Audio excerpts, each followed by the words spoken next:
ஏன்னா மனசுக்குள்ள இருக்கிறது தான் வெளியில வரும். தன்னுடைய சின்ன எசமான உதயநிதி ஸ்டாலின் நான் கிறிஸ்தவர், நான் காதலித்து மணந்த என் மனைவி கிறிஸ்தவர் என்று சொன்ன உடனே இந்த ஹிந்து விரோதி அல்லேலுயா பாபுவுக்கு சாமியே சரணமையப்பாங்கிற கோஷம் வல்ல. அல்லேலுயா என்ன கோஷம்? 4 மாவடி மோகன் சி லாசரஸ்.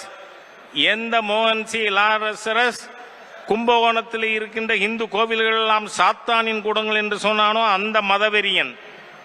எந்த மோகன் சி லாசரஸ் காஞ்சிபுரத்தில் இருக்கின்ற இந்து கோவில்கள் எல்லாம் சாத்தானின் கூடங்கள் சொன்னானோ அந்த மோகன் சி லாசரஸாகவே மாறி அல்லேலுயா கோஷம் போட்ட சேகர் பாபு போன்ற ஹிந்து விரோத தீய சக்திகளுக்கு சொல்றேன், 26 மே மாசத்துக்கு அப்புறம் நீ வெளியில இருக்க முடியாது. ஆகவே உன்னை சிறையிலே தள்ளும் வரை இந்த 7.5 சனி ஓயாது.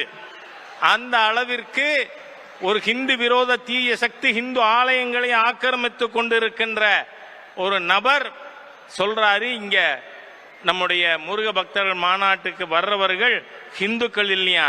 பின்ன மதுரையிலே முத்தமிழ் கடவுள் முருகப்பெருமானுக்கு